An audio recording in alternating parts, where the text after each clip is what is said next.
आशा करता हूं आप सब बहुत अच्छे होंगे। मेरा नाम है सिद्धांत अग्निहोत्री। स्टडी ग्लोस पे आपका बहुत बहुत स्वागत है। सबसे पहले तो दोस्तों, हमारी सेल शुरू हो गई है, साल की सबसे बड़ी सेल, फ्रीडम सेल। 3 दिन रहेगी, 15 अगस्त तक रात 12 बजे तक ये ख़त्म हो जाएगी। फ्रीडम कूपन कोड यूज़ करना है तो आपको एक्स्ट्रा 30% ऑफ मिलेगा। बाकी stress management, time management, addiction management, ये शानदार कोर्सेस का कॉम्बो मैंने बनाया है, इसको आप ज़रूर अवेल करें। ओके। गदर 2 आपने देखी? मैंने तो अभी तक नहीं देखी। गदर 2 पिक्चर आ गई है, काफ़ी ताबड़तोड़ कमाई कर रही है। 2001 में गदर आई थी और उसने गदर ही मचा दिया था एक तरीके से। तो उस मूवी ने मतलब सारे रिकॉर्ड जो है वो तोड़ दिए। तो उसी समय लगान आई थी, लगान मुझे ज़्यादा अच्छी लगी थी, बट गदर गदर है। मज़ा आई थी भाई, हैंडपम्प उखाड़ के। अभी तक पाकिस्तान ढूंढ रहे हैं कि हैंडपम्प गया कहाँ। पाकिस्तान ने हैंडपम्प लगाने छोड़ दिए थे तारा सिंह के डर से। लेकिन क्या आपको पता है कि तारा सिंह की कहानी जो है वो असली है? बहुत लोगों को शायद ये बात नहीं पता होगी। हम बात करेंगे, साथ ही साथ मैं आपको इंडिया उस समय क्या हालात थे ये भी मैं आपको बता दूंगा। हिस्ट्री भी कवर हो जाएगी आपकी और आपको कहानी भी पता चल जाएगी। तो वैसे आपको बता दूं कि ये जो असली कहानी है बूटा सिंह और जैनाब की है ना? बूटा सिंह और जैनाब, अब ये दोनों एक दूसरे से प्यार करते थे, दोनों ने शादी भी की। लेकिन यहाँ पे कहानी में एक ट्विस्ट है। वीर ज़ारा मूवी देखी होगी, वो भी इन्हीं पे ही बेस्ड है। गदर तो इन पे बेस्ड है ही है। एक आई थी शहीद मोहब्बत, दिव्या शर्मा की, दिव्या दत्ता की, वो भी इनकी कहानी पे बेस्ड है। ठीक है। एक कनाडा की मूवी थी, वो भी इनकी कहानी पे बेस्ड है। वीर ज़ारा लूजली बेस्ड है, बट इनकी कहानी जो है वो बड़ी फेमस है। पाकिस्तान में तो घर घर में इनकी कहानी सुनाई जाती है। क्या है इनकी कहानी? वक्त है पार्टीशन, 1947। देखो, थोड़ा सा इतिहास आपको बताता हूं मैं। 1939 में वर्ल्ड वॉर 2 शुरू हो गया। हिटलर ने सबको हरा दिया, भारत बचा। ब्रिटेन अकेला लड़ रहा था, यूरोप तो पूरा हिटलर के कब्जे में। तो अब ब्रिटेन को भारत की जरूरत थी और कांग्रेस ने सारे भारतीयों को, सबको मना कर दिया था कि अब ब्रिटेन के लिए ना लड़ो। तो अमेरिका ये प्रेशर बना रहा था कि भाई अब भारत को लेके आओ। तो 1942 में क्विट इंडिया मूवमेंट जो है, मतलब क्रिप्स मिशन आया और उन्होंने बोला कि हम आपको आज़ादी दे देंगे। आज़ादी नहीं, क्योंकि डोमिनियन स्टेटस की यहाँ पे बात हो रही थी। डोमिनियन स्टेटस का मतलब है कि ब्रिटिश रहेगा लेकिन भारत को आज़ादी नहीं मिलेगी। भारत मतलब बाकी चीज़ों में आज़ाद है, बट ब्रिटिश रहेगा भारत में। तो कांग्रेस ने बोला अब हमको आज़ादी चाहिए, डोमिनियन स्टेटस पुराना हो गया, 1930 से पहले की बात हो गई। ठीक है। तो क्रिप्स मिशन फेल हो गया और क्विट इंडिया मूवमेंट लॉन्च हुआ। अब क्विट इंडिया मूवमेंट के बाद ब्रिटिश को यह पता चल गया कि भाई देखो, अब आज़ादी लेके ही रहेंगे ये लोग। तो इधर कांग्रेस ने बैंड बजाई हुई है, इधर हिटलर ने बैंड बजाई हुई है। मुस्लिम लीग कह रही थी कि हमको अपना पाकिस्तान चाहिए। तो बंटवारे की बात वैसे तो 1930 के बाद ही शुरू हो गई थी, बट 1939 में 1939 में वर्ल्ड वॉर 2 भी शुरू हुआ और पाकिस्तान बनेगा। पाकिस्तान रेजोल्यूशन भी पास हुआ लाहौर में, है ना? और इसमें चौधरी रहमत अली खान, उन्होंने पाकिस्तान ये नाम दिया कि पाकिस्तान बनेगा मुस्लिम डोमिनेटेड एरियाज का। अब उसके बाद 1942 के बाद सारे के सारे जो नेता हैं वो जेल में थे, बड़े नेता। फिर देसाई लियाकत एक्ट आता है। ठीक है। सी राजगोपालाचारी प्लान आता है। सब फेल हो गए, एक के बाद एक जो है वो सब फेल होते गए। शिमला प्लान आया, वो भी फेल। बेसिकली यहाँ पे डेडलॉक था। ब्रिटेन के कांग्रेस चाह रही थी कि भारत को आज़ादी मिल जाए, मुस्लिम लीग चाह रही थी कि पाकिस्तान अलग हो जाए, यानी कि मुस्लिम डोमिनेटेड एरिया अलग हो जाए, और ब्रिटिश चाह रही थी कि किसी तरीके से भारत को वर्ल्ड वॉर 2 में लाया जाए और समन्वय बैठाया जाए। तो ये तीनों जो है इसमें फेल हो रहे थे। अल्टीमेटली कैबिनेट मिशन प्लान आया 1946 में और सरकार चेंज हो गई। विंस्टन चर्चिल हट गए, क्लेमेंट एटली आ गए। अगर विंस्टन चर्चिल रहते तो शायद भारत को आज़ादी थोड़ा लेट मिलती। और क्योंकि अभी 15 अगस्त है, इसलिए मैं ये कहानी आपके लिए और ला रहा हूं।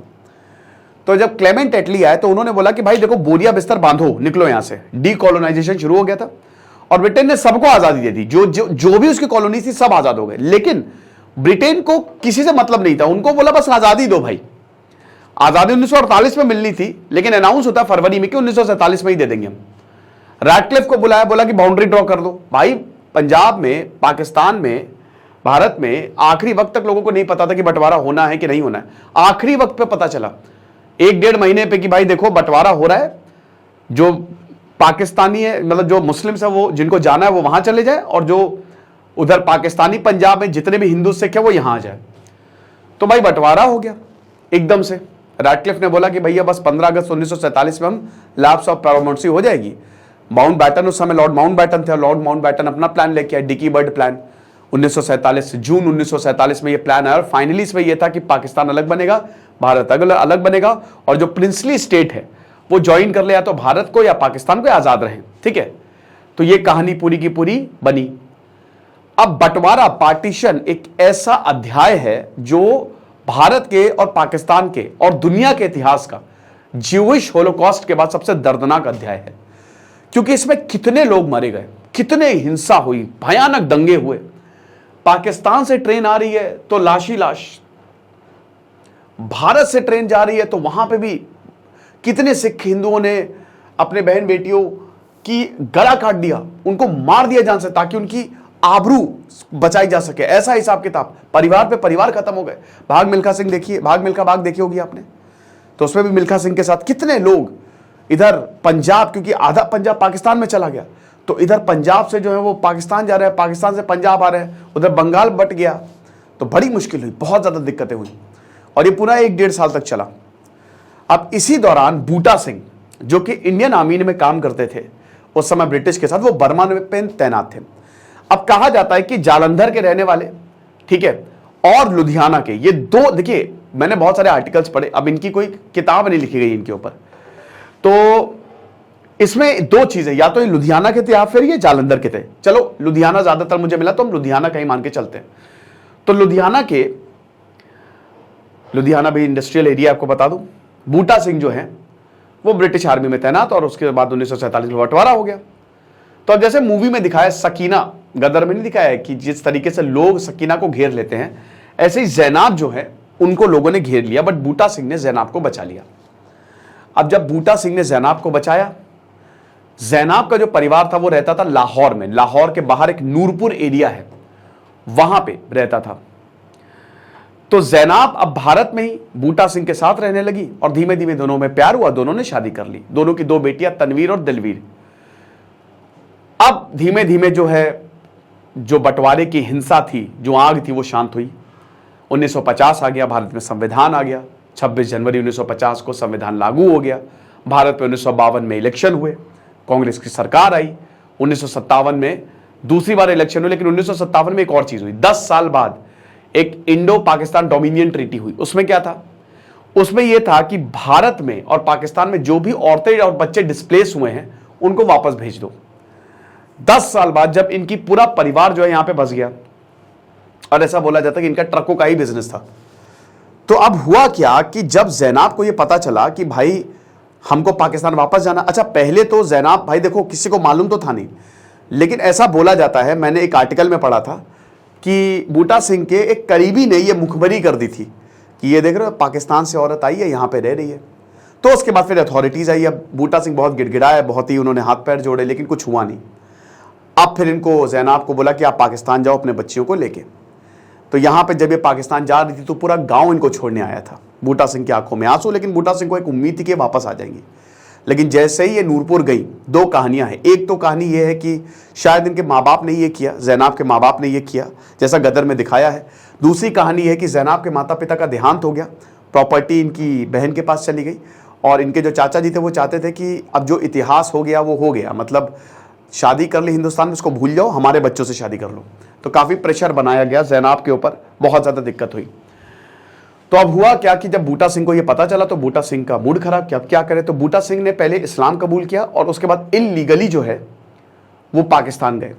पाकिस्तान गए तो पकड़ लिए गए, इल्लीगली गए, कोर्ट में पेश हुए। कोर्ट में जब बात उछली तो जैनाब को बुलाया गया, और जब जैनाब को कोर्ट में बुलाया गया तो जैनाब ने साफ साफ माना ये बात कि हाँ शादी हुई, सब कुछ हुआ, लेकिन उन्होंने एक चीज़ और कह दी कि मुझे बूटा सिंह के साथ नहीं रहना है, और मैं चाहती हूँ कि अब ये रिश्ता ख़त्म, और जो बच्चियाँ भी हैं वो भी बूटा सिंह जो है वो अपने साथ ले जाए।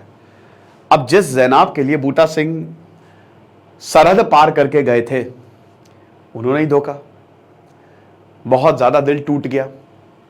बूटा सिंह कुछ नहीं बोले, रिहा किया, बेल मिली, जो भी हुआ, लेकिन बूटा सिंह इतना ज़्यादा दुख में थे कि उन्होंने, शाहदरा स्टेशन है वहाँ पे, ट्रेन आ रही थी, चुपचाप बैठे हुए थे, जिंदगी में कुछ बचा नहीं था। उठे, ट्रेन जैसे जैसे पास आती गई वैसे वैसे उनको मौत भी नज़र आने लगी कि अब मेरी ज़िंदगी में कुछ बचा नहीं है तो मैं ख़त्म ही हो जाता हूँ। तो उन्होंने ट्रेन के आगे कूद के अपनी जान दे दी। अब जब खत लिखा था बूटा सिंह ने, तो उसमें यह लिखा था कि मेरी आखिरी ख्वाहिश ये है कि मुझे मेरी जो जैनाब है उसी के ही गांव में दफनाया जाए। लेकिन ऐसा हो नहीं पाया क्योंकि वहां पे मुश्किलें बहुत ज्यादा हुई। पाकिस्तान में ही दफन हुए, इनकी कब्र वहीं पे ही है। कहानी पूरे पाकिस्तान में फेमस हो गई, घर घर तक पहुंच गई और इनको शहीद मोहब्बत के नाम से जाना जाने लगा। ठीक है, और हर जगह यहां पे जो है वो बूटा सिंह के किस्से हर वक्त प्यार की मिसाल बन गए थे कि प्यार हो तो बूटा सिंह जैसा हो, ये चीज है। तो उसी पे ही गदर जो है बनी है, गदर 2। अब देखिए इसमें तो दिखा है सनी पाजी, तो सनी पाजी है ना, तो उन्होंने तो मतलब उखाड़ दिया पूरा पाकिस्तान। ठीक है, मुझे लगता है कि शायद अगर सकीना से मना करती तो वो सकीना को भी समझ रहे हो ना। चलो ठीक है, जो है सो है। फिलहाल अब आज़ादी आ गई है भैया, happy independence day. Freedom coupon code use करिए, सारे कोर्सेज पे 30% ऑफ है भाई, 30%। Thank you so much.